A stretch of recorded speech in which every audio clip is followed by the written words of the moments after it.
Processos são vidas, a justiça além dos números. Esse é o slogan da 13ª edição da Semana Nacional da Execução Trabalhista, que ocorre de 18 a 22 de setembro em todo o país.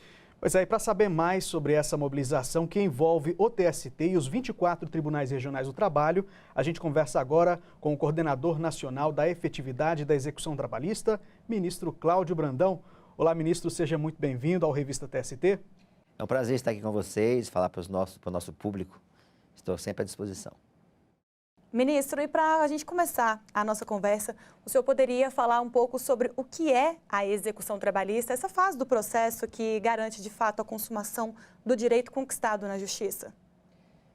Veja, a execução é uma fase do processo que ninguém deseja, mas geralmente ela está sempre presente. Quando alguém vai à Justiça, a pessoa tem uma pretensão, ou seja, ela acha que tem direito a alguma coisa na sua avaliação enquanto cidadão. O juiz, então, analisa o processo, as partes produzem prova, o juiz decide a causa. Aí pode chegar aos tribunais, enfim, por meio dos recursos. E quando a parte não cumpre espontaneamente a decisão, isto é, não vai à Justiça e paga e faz o que a Justiça mandou que fizesse, isso é assim em todas as áreas, em qualquer processo é assim. Quando ela não cumpre espontaneamente aquilo que a sentença determinou que fosse cumprido, tem início a fase de execução. Então, se nós pudéssemos resumir de maneira bastante simples, diríamos que a execução é a fase do processo em que a Justiça obriga a pessoa condenada a cumprir a obrigação que a sentença definiu. Repito, as pessoas pensam que isso é uma fase, digamos assim, atípica do processo. Na verdade, não é. Todas as vezes que alguém não cumpre uma decisão, a Justiça inicia a fase de execução para, enfim, a decisão ter cumprimento. Nós pudéssemos fazer assim um paralelo. Digamos que há uma decisão na Justiça Civil sobre a guarda de uma criança. A decisão definiu para quem, em face da decisão, a quem compete a guarda da criança. A execução é integrar a criança a quem de direito. Então, nós tivéssemos fizéssemos esse paralelo, numa obrigação de pagamento de quantia em dinheiro, é obrigar a pessoa a cumprir a obrigação que a decisão definiu. Então, basicamente, a execução é isso. É uma fase do processo que se destina a fazer com que a decisão tenha cumprimento. Ministro, qual o maior desafio da Justiça do Trabalho para efetivar a execução? Essa pergunta é muito interessante, Anderson, porque de todos os anos do Poder Judiciário brasileiro, o trabalhista é o que tem melhor índice de efetividade da execução, historicamente. Os dados do CNJ revelam isso. Quando comparadas, Justiça Estadual, Federal, enfim, não há nenhuma outra que tenha melhor efetividade. Mas, lamentavelmente, ainda é muito baixo, em torno de 27%, 26% historicamente. Então, quando a Justiça tem que usar o seu aparato para fazer com que a decisão seja cumprida, há uma série de ferramentas, uma série de mecanismos processuais, dos quais o juiz se vale, inclusive em parcerias com vários outros órgãos. E aqui abro um parêntese, Luana, para dizer que nós temos parcerias com diversos órgãos por meio dos chamados acordos de cooperação técnica. Com a Polícia Federal, Ministério da Justiça, Banco Central do Brasil, Receita Federal do Brasil, órgãos de trânsito, para tentar descobrir onde está o patrimônio da parte devedora e forçá-la a cumprir. Quando ela não cumpre espontaneamente, como eu disse há pouco, esse patrimônio é alienado, é vendido, digamos assim, numa expressão comum, para que seja obtido dinheiro a fim de que a decisão seja cumprida. Então, o juiz tem uma série de instrumentos processuais e, além desses instrumentos processuais, tem uma série de convênios que nós firmamos com diversos órgãos para investigar, por exemplo, se tem patrimônio imobiliário, cartório de imóveis, se tem veículos, os DETRANS, imposto de renda para ver a declaração de bens, sistema bancário, Sisbajude, são ferramentas tecnológicas que são utilizadas para garantir a efetividade da nossa decisão. E a efetividade, só para as pessoas que nos assistem compreenderem, é o cumprimento real da decisão. Ou seja, é sair do processo e ir para a vida, entregar à pessoa aquilo que foi seu direito reconhecido. Tá certo, ministro. E como a Justiça do Trabalho pode ajudar quem está devendo, quer pagar, mas está enfrentando uma dificuldade financeira, ministro? Veja, Luana, a semana de execução ela tem uma grande finalidade. Chamar a atenção no Brasil inteiro, e de fato ela reúne o nosso Poder do Trabalho, os 24 tribunais, as quase 1.400 varas pelo Brasil afora, para a importância da execução. diariamente, todos os vezes no Brasil, atuam na execução. Então, a execução para nós não é algo estranho ao processo, ao contrário, é muito comum. Todos os dias se faz execução em cada uma das varas. Os tribunais julgam a cada dia processos de execução. Mas por que a semana? Exatamente para chamar a atenção, não somente do credor, daquela pessoa que tem a obrigação a receber, mas também do devedor. Criar digamos assim, um foco de atenção especial para os processos, que são os processos mais demorados. A fase de execução geralmente é uma fase mais trabalhosa, para que eles compareçam à Justiça do Trabalho. Isso me permite esclarecer, nós temos dois grandes tipos de devedor. Aquele devedor que, enfim, por um insucesso na sua atividade profissional, empresarial, por alguma intercorrência, ele quer pagar, mas não consegue por alguma razão. Para estes devedores, a palavra é conciliação. E nesse ponto é importante assinalar que as varas disponibilizam pautas de audiência de conciliação. Os CEJUs, que são Centros Judiciários de Solução de Conflitos, estão preparados para também tentar a conciliação dos processos na fase de execução. Ou seja, durante uma semana são priorizadas as audiências dos processos em fase de execução. Da mesma forma que os tribunais também priorizam a pauta de processos em execução. Isso é para um tipo de devedor, nesse caso, os devedores que querem resolver por meio da conciliação. Mas nós temos outro tipo de devedor, que é aquele devedor que não quer pagar, tem patrimônio, mas insiste em não cumprir a obrigação. E o nosso grande papel é fazer com que a decisão se torne real, efetiva, concreta. Para isto, e como eu disse há pouco, é uma série de ferramentas tecnológicas. A tecnologia é uma grande aliada na execução, porque o juiz consegue descobrir, por exemplo, se há investimentos em nome daquela pessoa, se há dinheiro em banco em nome daquela pessoa, se há imóveis em nome daquela pessoa. E hoje até as ferramentas mais sofisticadas de inteligência permitem cruzar dados para verificar, por exemplo, se não se está diante de uma situação que nós conhecemos no mundo, digamos, comum, como laranjas, pessoas que, na verdade, ostentam a condição de meros sócios e, na verdade, são os gestores das empresas, os reais proprietários delas. Outras vezes são pessoas que figuram como meros procuradores das empresas, não é nem sócios são, mas, na verdade, são sócios ocultos. Então, as ferramentas hoje de tecnologia, elas são muito eficientes para permitir que sejam cruzados dados de participação societária, de formação de grupo econômico, de cadastro de dados. Nós temos mais de 50 bancos de dados que nós acessamos por meio de ferramentas que cruzam esses dados para identificar se de fato há uma situação de lavagem de patrimônio, ocultação de capital, enfim, fraude à execução. Então, a tecnologia é uma grande aliada do juiz do trabalho na fase de execução e as ferramentas que nós disponibilizamos hoje são muito eficazes. Claro que isso é um caminho permanente, porque muitas vezes o devedor, quanto mais, ele se vai de estratégias para ocultar patrimônio, coloca o nome de terceiros, cria empresas de fachada. E para isso, claro, o juiz tem que ter uma certa criatividade para investigar, para analisar e tentar descobrir bens que garantam o cumprimento da decisão na fase de execução. Ministro, o senhor entrou num ponto interessante agora, que é justamente o próximo tópico aqui da nossa conversa. No caso de devedores que não têm a intenção de pagar, com quais instrumentos a Justiça do Trabalho conta para localizar esses bens e assim garantir a execução desses valores devidos? Veja, Anderson, são inúmeras ferramentas. Eu ouso dizer que são mais de 30 ferramentas hoje que o juiz de primeiro grau tem ao seu dispor, cada uma procurando atingir uma finalidade. Por exemplo, nós temos convênio com a Receita Federal do Brasil para investigação na declaração de bens.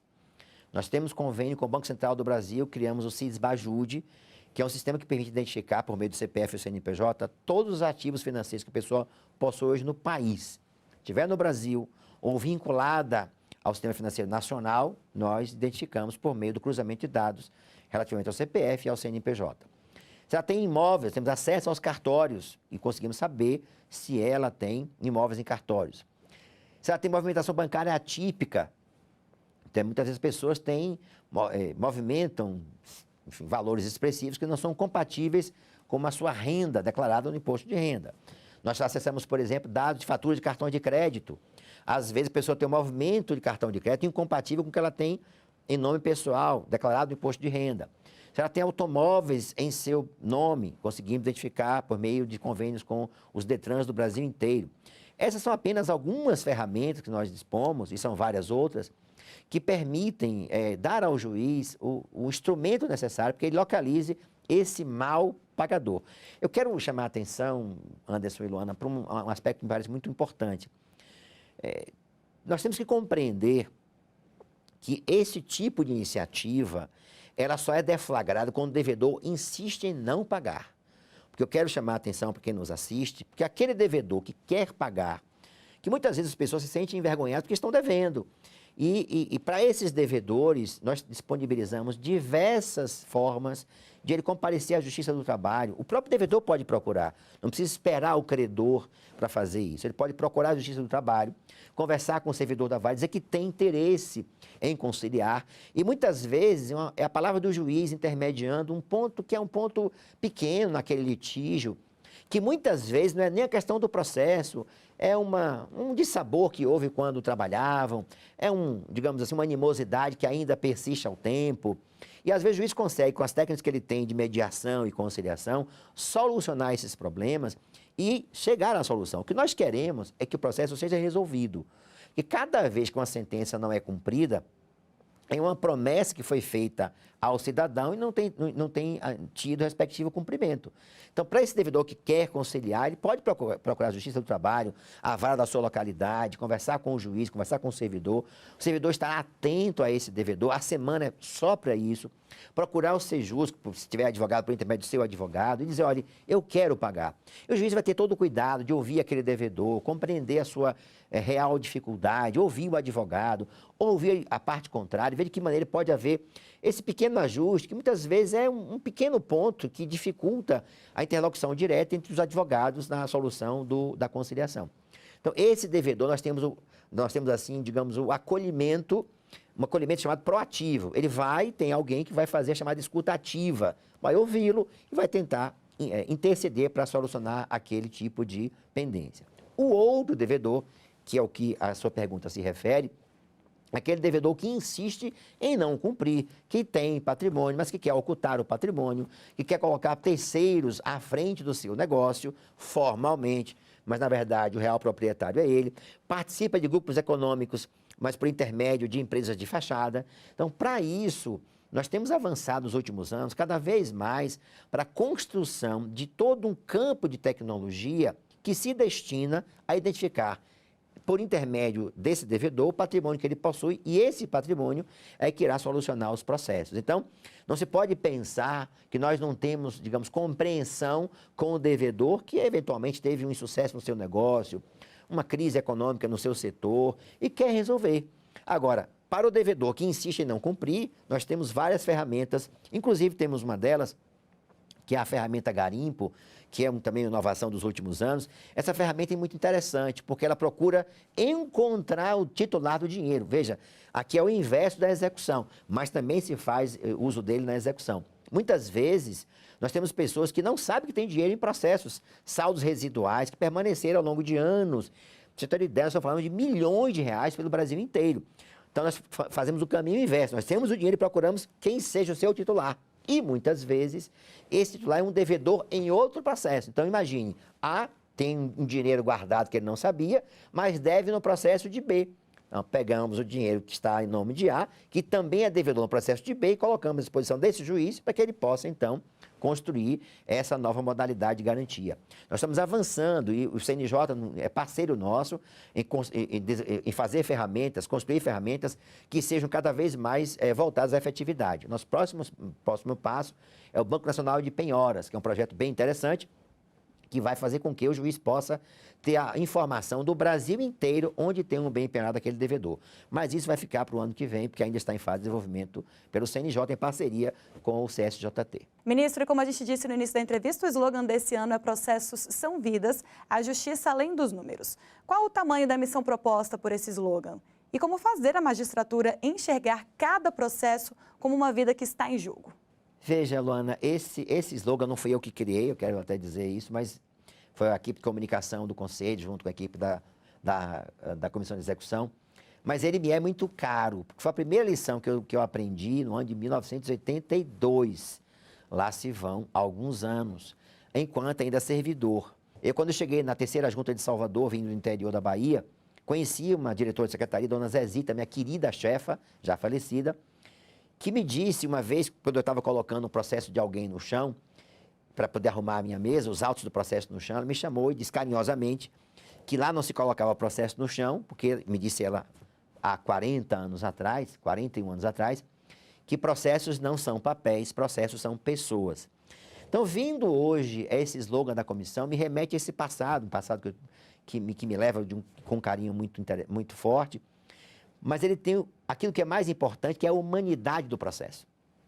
Quando nós compreendemos que por causa de cada processo há vidas humanas, há pessoas que buscam resolver os seus problemas em qualquer área do Poder Judiciário brasileiro. Isso é importante nós assinalarmos. Ninguém vai à justiça porque quer.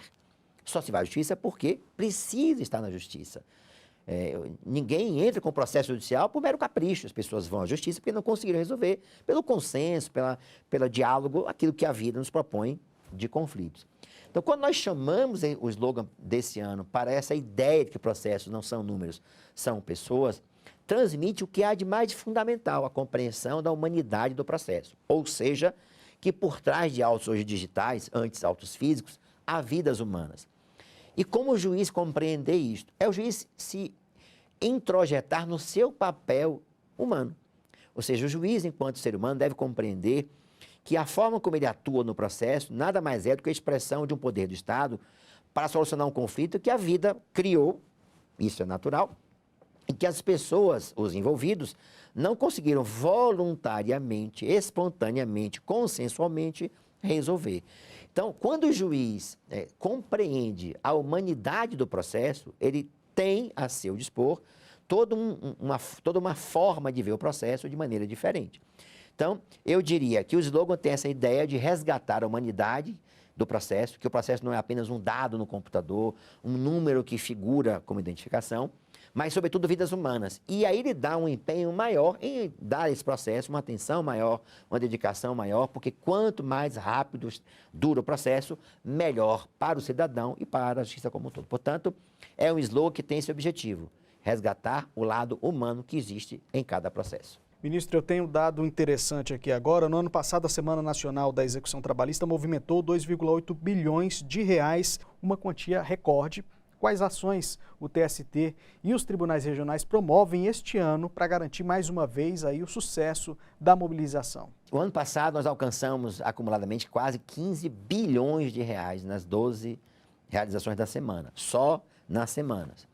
Isso revela uma quantia expressiva que, veja, é dinheiro que circula na economia, porque você retira um dinheiro que estava parado ou por intermédio de um bem que será alienado e restitui a quem de direito, e esse dinheiro circula na economia, porque as pessoas, a sua maior parte, são pessoas que dependem desse dinheiro para pagar dívidas, para comprar algum bem que, enfim, deseje. Não é um dinheiro que a pessoa, em regra, vai acumular. Ao contrário, a maioria das pessoas que nós lidamos são pequenos credores que, por isso mesmo, têm dívidas a quitar ou bens a consumir e, portanto, o dinheiro que vai circular na economia. Mas como fazer? Além das ferramentas que nós já dispomos, há algumas ações específicas que são programadas para a semana de execução, várias delas. Primeira, a maratona de busca patrimonial, de pesquisa patrimonial. Ou seja, os tribunais se dedicam à investigação patrimonial dos grandes devedores e, em regra, se mobiliza a atuação de diversos juízes. São ferramentas que buscam identificar bens ocultos ou lavagem de dinheiro, como nós falamos na linguagem comum. Ocultação patrimonial e lavagem de dinheiro. Tem os leilões nacionais, leilões de grande porte, se concentram nessa semana, leilões para permitir a expropriação, isto é, a venda de muitos bens e, com isso, claro, transformar esses bens em dinheiro. São maratonas voltadas para identificar patrimônio e vender bens. Temos as ações, como eu falei há pouco, de conciliações, os sejusques, que são também aliados da semana de execução, se voltam para realizar audiências de conciliação, isto é, priorizar as pautas de conciliação para aqueles devedores a que me referi há pouco. Quarto, projeto garimpo, isto é, identificar credores que ainda não compareceram à justiça para receber dinheiro que está disponível para esses credores, porque muitas vezes os credores não sabem que o dinheiro existe, porque não foram localizados, mudaram de endereço, mudaram de estado.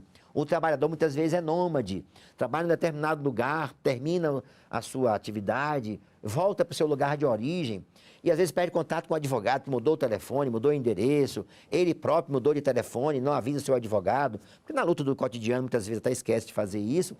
E fica o dinheiro parado lá na Justiça do Trabalho, guardado, é verdade, guardado, esperando esse credor. Então, é o caminho inverso, como eu disse há pouco, de buscar essas pessoas.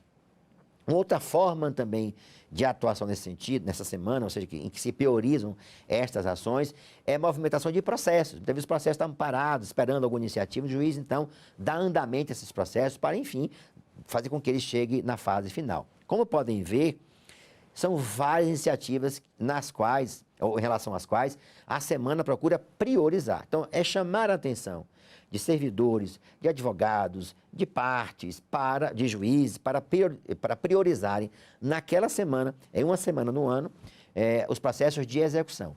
A meta é ambiciosa, é sempre tentar ultrapassar do ano anterior, mas é o nosso objetivo. Se vamos alcançar, esperamos e sempre queremos mais. Os precatórios, muitas vezes há precatórios que estão paralisados, então dinheiros que são liberados, chamar esses credores para receberem. Como podem ver, são iniciativas variadas que o objetivo, enfim, fazer com que o processo chegue ao seu final, que é aquilo que todos nós desejamos. E, ministro, em relação às pessoas, como que essa semana atinge diretamente essas pessoas? Veja, Anderson, sua pergunta é muito interessante, porque para além dos números relativos a recursos, que são importantíssimos, são assim, bastante expressivos, nós não podemos deixar de observar que a semana também tem como alvo atender a maior quantidade possível de pessoas. Porque muitas vezes, apesar de não ser um valor expressivo, um processo que é resolvido, às vezes são resolvidos processos de centenas de pessoas, execuções coletivas, precatórios que são pagos. Então, quando nós falamos nos números da execução, nós não podemos centrar o nosso esforço apenas no tocante ao volume de recursos financeiros, mas também na quantidade de pessoas que são atendidas. E a cada ano, nós procuramos atender uma maior quantidade de pessoas possível. De que maneira? Priorizando, por exemplo, as execuções coletivas, reunindo processos de execuções coletivas. A reunião de processos é um instrumento muito importante para essa finalidade. Você pegar processos que têm grupos de pessoas, 15, 20, 100, 200, reunir todos, penhorar um bem que garanta a execução de todos esses processos, vender esse bem, alienar esse bem e quitar os processos com o valor que foi arrecadado. Então, não somente nos interessa o volume de recursos financeiros, mas principalmente, é maior até do que o número de recursos financeiros, a quantidade de pessoas atendidas nesses casos são solucionados. Ministro, todos os anos os tribunais regionais do trabalho são premiados em relação à atuação durante a semana da execução. Desde o ano passado, as varas também foram premiadas. Esse ano continua? Sim, Luan, sua pergunta é muito bacana. Eu me dirijo aos colegas do primeiro grau e servidores do Brasil inteiro. Desde que começou, logo desde o início, nós passamos a premiar os tribunais que são classificados de acordo com o porte, pequeno porte, médio porte, grande porte, primeiro, segundo e terceiro lugares. O ano passado, nós começamos a premiar as varas do Brasil inteiro e concorre em igualdade de condições também, de acordo com o porte da respectiva vara. Tem uma categoria, de acordo com a quantidade de processo, então em primeiro, segundo e terceiro lugares. Foi muito interessante, porque tivemos varas do interior da Amazônia que ganhou o primeiro lugar. Então, é todo um conjunto de dados que são mapeados e garantem a aferição do desempenho da vara na semana de execução. E, às vezes, o tribunal ganha primeiro lugar, mas a vara que ganha primeiro lugar é de outro tribunal. Ou seja, aqui nós chamamos a competição do bem, que é a competição de fazer o melhor na semana. E qual é o prêmio que o juiz recebe? Claro, não podemos premiar em dinheiro, não temos condição para isso, mas ele vem a Brasília com diárias e passagens pagas pelo tribunal, numa sessão do Conselho e do Colégio de Presidentes e Corregedores, e recebe perante os presidentes de tribunais e corregedores do Brasil inteiro, presidentes, vice-presidentes e corregedores, das mãos do presidente do tribunal, ministro Lério Bentes, a premiação respectiva. Então, desde o ano passado, essa premiação causou uma repercussão muito positiva, porque os juízes ficaram muito assim, reconhecidos pelo seu trabalho, ficaram envaidecidos, a vaidade aqui do bem, por terem eles conseguido vencer a premiação. E já ano passado dissemos, olha, o ano que vem teremos novidades. Esse ano criamos mais uma categoria, que são os processos coletivos. Para priorizar esse aspecto da quantidade de pessoas, os processos que têm maior quantidade de partes, né, de pessoas envolvidas, as chamadas ações coletivas, terão um peso maior na premiação. Isto é, em cada item que compõe a pontuação, são vários itens, há um ponto especial, um peso especial para o processo chamado de ações coletivas, isto é, processos que reúnem mais pessoas. Para quê? Para incentivar, isso o que eu aprendi dizer há pouco, a solução de processos que envolvem a maior quantidade de pessoas. Então, o prêmio, desde o ano passado, repercutiu muito positivamente, causou uma repercussão muito boa entre os colegas de primeiro grau, e vem o juiz da vara e também o seu diretor de secretaria. Então, é uma solenidade muito emblemática, simbólica, muito bacana mesmo.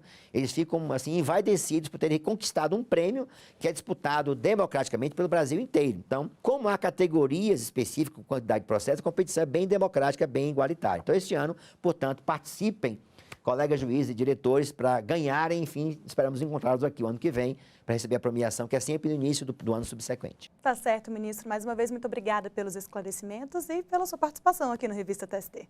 É um prazer estarmos juntos e você, querido devedor, compareça às varas do trabalho. Você que tem um processo na Justiça do Trabalho, procure a vara, fale com o seu advogado, procure, enfim, tentar resolver, porque há sempre uma forma de tentar resolver para quem quer, enfim, terminar sua pendência de um processo judicial. Um abraço a todos. Muito obrigado, ministro.